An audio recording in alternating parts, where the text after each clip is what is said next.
नमस्कार, स्वागत है आपका। आज हम लोग पढ़ रहे हैं जीव विज्ञान। जीव विज्ञान में जिस अध्याय को हम लोग पढ़ रहे हैं उसका शीर्षक है मानव कल्याण में सूक्ष्म जीवों की भूमिका। मानव कल्याण में सूक्ष्म जीवों की भूमिका। अब हम चैप्टर का नाम आपको नहीं बता रहे हैं क्योंकि चैप्टर से कंफ्यूजन हो जा रहा है अलग अलग प्रदेशों के लोगों को। इसलिए अब हमने नई चीज शुरू की है, सीधा चैप्टर का नाम बताएंगे और चैप्टर में दी गई चीजों को बताएंगे। इससे पूर्व हम 3 वीडियो अपने बना चुके हैं, ये चौथा वीडियो है। ये चौथा वीडियो आपके समक्ष मैं लाया हूं। जिन लोगों ने वो 3 वीडियो नहीं देखे हैं प्लेलिस्ट में जाकर देख सकते हैं। चलिए, आज हमारा इस टॉपिक में आज जो हम पढ़ने जा रहे हैं वो है जैव नियंत्रक कारक के रूप में सूक्ष्म जीव। क्या? जैव नियंत्रक कारक के रूप में सूक्ष्म जीव। यानी कि अभी तक हमने क्या पढ़ा? अभी तक हमने घरेलू पढ़ा, उद्योग में पढ़ा, दवाओं में पढ़ा, लेकिन अब हम सूक्ष्म जीवों का प्रयोग कृषि में करने जा रहे हैं, खरपतवार में करने जा रहे हैं। अब इसकी आवश्यकता हमें क्यों पड़ी? मेन समस्या आती है कि इसकी आवश्यकता हमें क्यों पड़ी। आज जैविक कृषि का महत्व बढ़ता चला जा रहा है। क्यों? क्योंकि रासायनिक पदार्थों के प्रयोग से या ऐसे रसायनों के प्रयोग से जो कि प्राकृतिक रूप से अपघटित नहीं होते हैं, उनके लगातार प्रयोग से कुछ ऐसी स्थितियां उत्पन्न होने लगी थीं, सामाजिक विकृतियां आने लगी थीं। उन सामाजिक विकृतियों से बचने के लिए अब हमको पुनः जैव कृषि की ओर ध्यान देना पड़ रहा है या जैविक कृषि की ओर ध्यान देना पड़ रहा है। तो आज सबसे ज्यादा महत्वपूर्ण है जैविक कृषि। अब जैविक कृषि में मेन समस्या आती है कि उसमें जो खरपतवार होते हैं और कीट पतंगे होते हैं, उन कीट पतंगों को मारने के लिए अगर केमिकल का प्रयोग नहीं किया जाएगा तो किसका प्रयोग किया जाएगा? हाँ, यहां पर एक चीज और समझ लेते हैं कि जब हम रसायन का प्रयोग करते थे तो रसायन का प्रयोग होने के पश्चात वो रसायन उन पौधों के ऊपर रहता था और जैसे ही बरसात होती थी, बरसात होने के पश्चात वो रसायन जमीन पर आ जाता था और जमीन के माध्यम से वो नदियों में पहुंचता था, नदियों से समुद्र में पहुंच जाता था और इस तरीके से वो समुद्र की मछलियों को प्रभावित करता था और इन मछलियों को जब कोई कीट खा लेते थे तो उन कीटों का भी दुर्गति हो जाती थी। वो बहुत सारी ऐसी प्रजातियां हैं जो समाप्ति की ओर आ गईं। पता ही नहीं चला कि वो कीट कैसे नष्ट हो गए। उन कीटों के बारे में जब वैज्ञानिकों ने रिसर्च की तब उनको पता चला कि ये जो रासायनिक पदार्थ हम प्रयोग कर रहे हैं, इन रासायनिक पदार्थों के क्रिया के फलस्वरूप ही वो जीव मरते जा रहे हैं। जैसे एक कीटनाशक था, सबसे पॉपुलर कीटनाशक था जिसे कहते थे डीडीटी। अब जब डीडीटी का प्रयोग हुआ तो डीडीटी जमीन में गया, जमीन के माध्यम से वो नदियों तक पहुंचा, नदियों के माध्यम से वो समुद्र तक पहुंचा। चूंकि अपघटन उसका हो नहीं पाता था, तो जब उनका अपघटन नहीं हो पाता था तब वो पहले मछली के शरीर में पहुंचे, मछली के शरीर से वो कीटों तक पहुंचे और कीटों में उन्होंने क्या किया? उन्होंने कैल्शियम मेटाबॉलिज्म को प्रभावित कर दिया। किसको? कैल्शियम मेटाबॉलिज्म को प्रभावित कर दिया। जब कैल्शियम मेटाबॉलिज्म प्रभावित हो गई तब जो पक्षी होते हैं वो पक्षी क्या करते हैं? अंडा देते हैं और अंडे का जो बाहरी आवरण होता है वो काहे का बनता है? वो कैल्शियम से बनता है। तो या तो उनके अंडों में वो आवरण बन ही नहीं पाया, या बना भी तो वो इतना कमजोर था कि वो आगे चल नहीं पाया। जब कैल्शियम ही नहीं बन रहा है तो कैल्शियम से बना हुआ वो आवरण कैसे बनेगा? जब वो आवरण नहीं बना तो धीमे धीमे उनकी संख्या कम होने लगी और कुछ वर्षों में बहुत सारी प्रजातियां नष्ट होने के कगार पर आ गईं, जिससे कि पर्यावरण असंतुलन की स्थिति पैदा होने लगी। इन पर्यावरण असंतुलनों के कारण लोगों को पुनः जैविक कृषि की ओर आना पड़ा। जैविक कृषि में सबसे ज्यादा महत्वपूर्ण है ये सूक्ष्म जीव, जिन सूक्ष्म जीवों के माध्यम से हम अपनी जैविक कृषि को नियंत्रित करते हैं, संभालते हैं, इन खरपतवारों को नष्ट करते हैं और ये जो हानिकारक कीट हैं उनको समाप्त करते हैं। जैविक कृषि के इन जैविक कृषि में इन सूक्ष्म जीवों का बहुत महत्वपूर्ण योगदान होता है।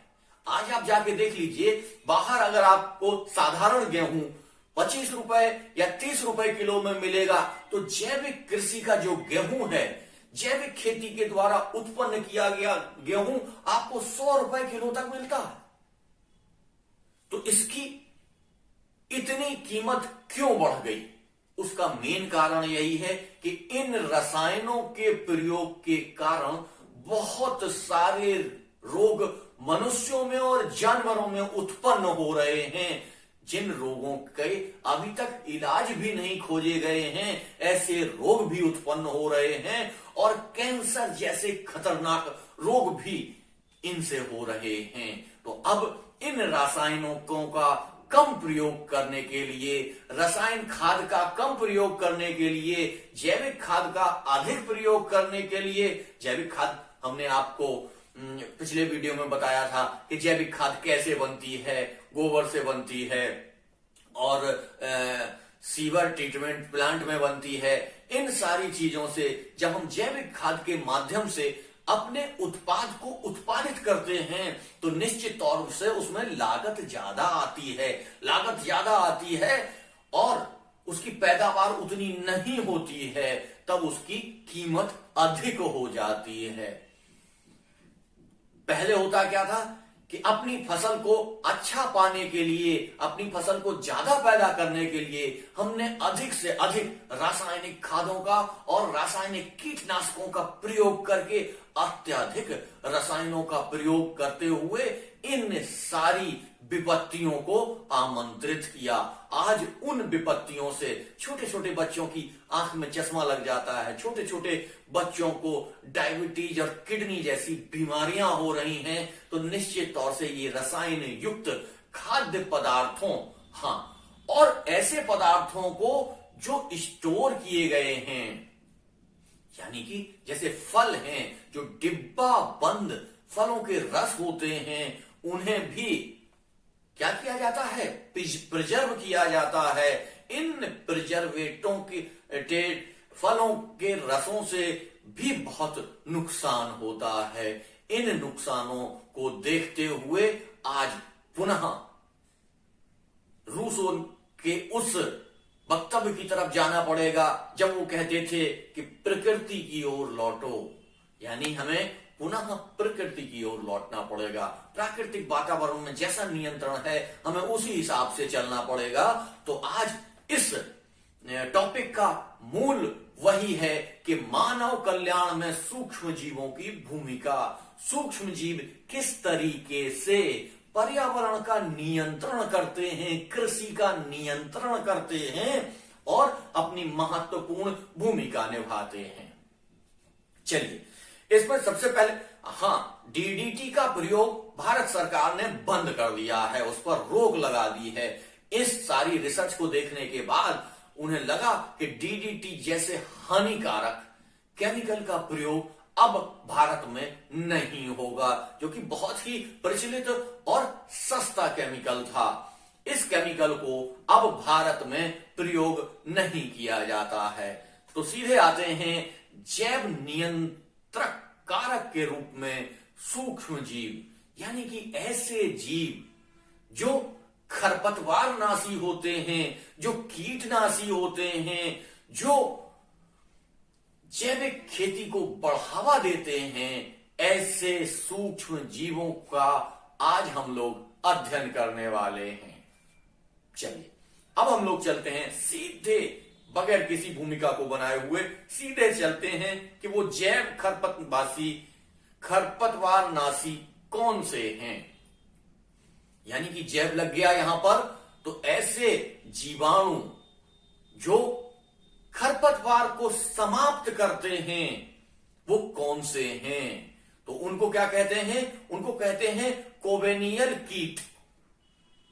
पहला जो है उसको कहते हैं कोबेनियल कीट। ठीक, इसको कैक्टोबैसिटिक कैक्टोरम भी कहते हैं। क्या कहते हैं, कैल्टोबैसिलस कैल्टोरम भी बोलते हैं। इसके उच्चारण में थोड़ा सा दिक्कत आ रही है, इसको आप किताब से देख लीजिएगा। दूसरा इसका है जिसको कहते हैं जायोग्रामा बाइकोलेरोटा। क्या कहते हैं, जायोग्रामा बाइकोलेरोटा। ये मुख्यतः क्या करता है, ये पार्थेनियम एक पौधा होता है उसको नियंत्रित करता है। एक खरपतवार होता है पार्थेनियम, उसको ये नियंत्रित करता है, जिसको क्या कहा गया है, जायोग्रामा बाइकोलेरोटा।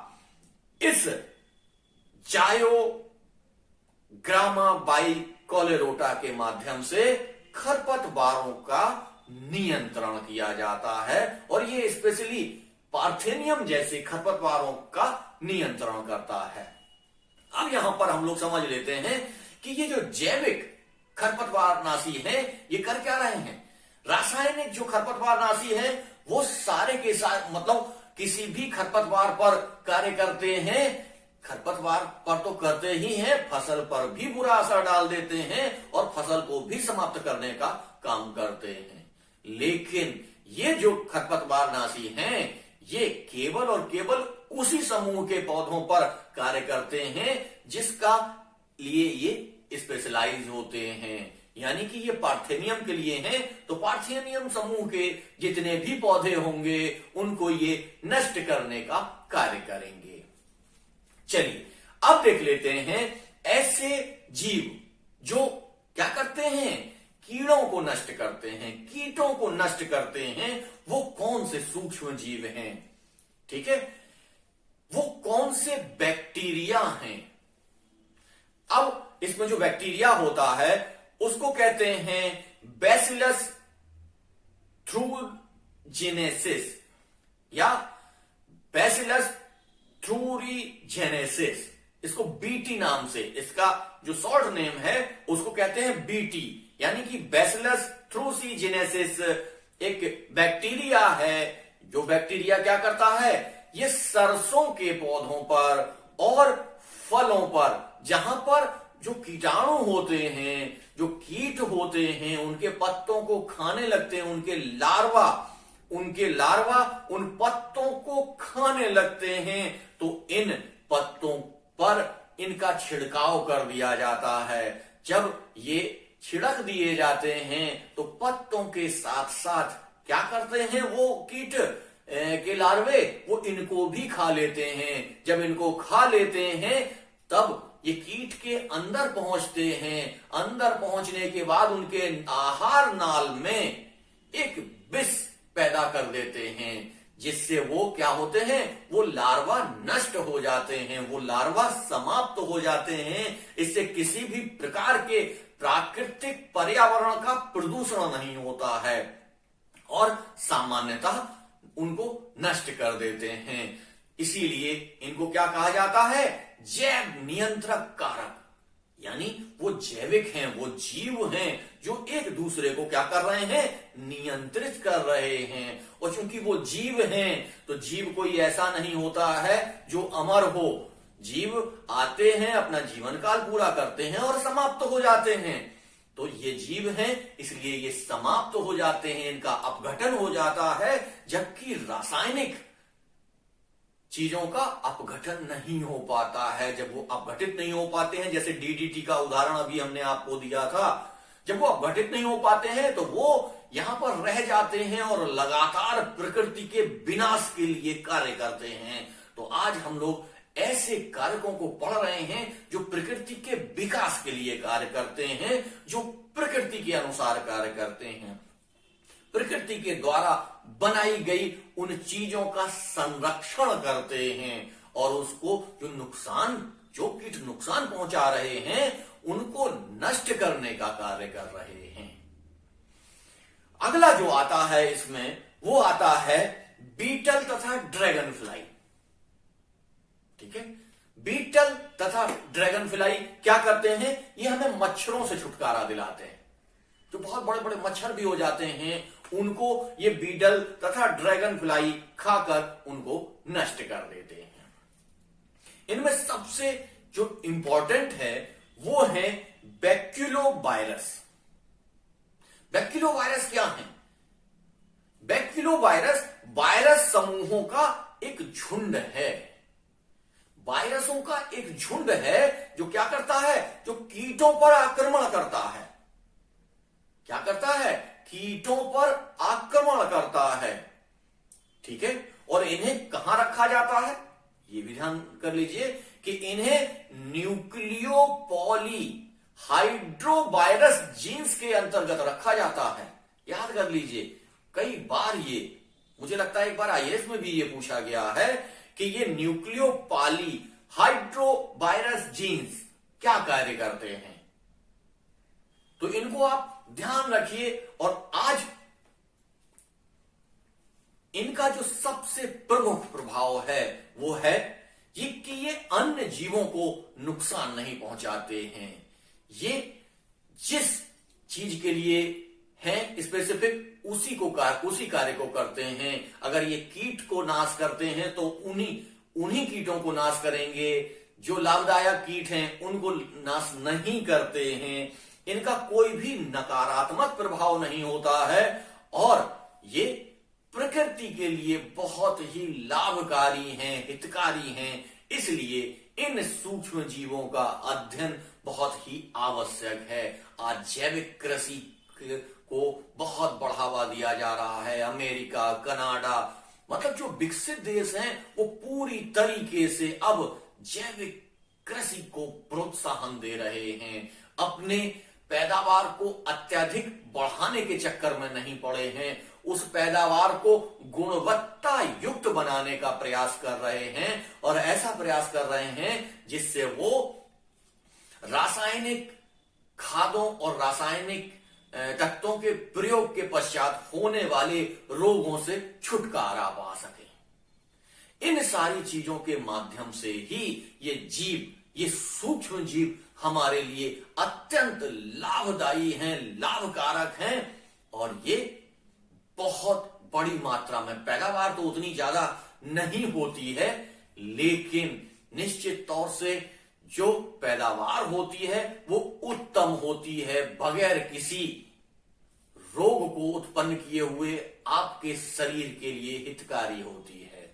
तो आज के इस आधुनिकता भरे दौर में जहां हम बोतल बंद पानी पीना पसंद करते हैं, पैक्ड फूड खाना पसंद करते हैं, नेचर से दूर होते जा रहे हैं, गर्मी लगती है तो एसी लगा लेते हैं, सर्दी लगती है तो हीटर लगा लेते हैं, हम इन आधुनिक चीजों में बंधते जा रहे हैं।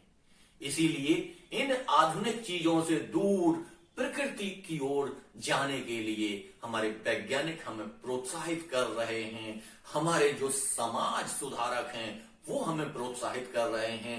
जितना हम प्रकृति के करीब रहेंगे, प्रकृति के पास रहेंगे, उतना हमारा स्वास्थ्य लाभदायक होगा और जितना हम आधुनिकता में बंधते चले जाएंगे, जितनी हम आधुनिक चीजों का प्रयोग करेंगे, कहीं ना कहीं जीवन शैली के कारण उत्पन्न होने वाले रोगों में बंधते चले जाएंगे। जैसे ब्लड प्रेशर, डायबिटीज जैसे जो केवल संस्कृति के कारण ये रोग उत्पन्न हुए हैं, ये कोई रोग नहीं है, लेकिन हमने अपनी जीवन शैली ऐसी कर ली है जिसमें ये रोग उत्पन्न होने लगे हैं। भारत को तो डायबिटीज की कैपिटल माना जा रहा है। छोटे छोटे बच्चों को भी डायबिटीज हो रहा है, जबकि डायबिटीज क्या है? डायबिटीज कोई रोग नहीं है, लेकिन ये बहुत सारे रोगों को उत्पन्न करने का कारक हो जाती है।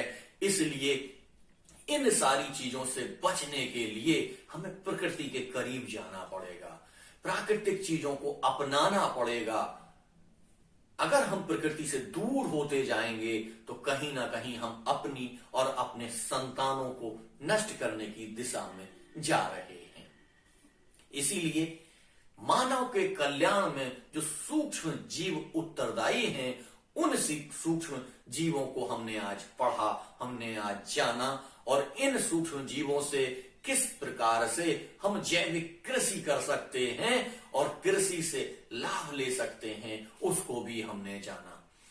तो जैविक कृषि के बारे में जब पूछा जाएगा तब आप बता सकते हैं कि किस प्रकार से आपके लिए ये लाभदायी है। चलिए, आज का टॉपिक हम यहीं तक रखते हैं।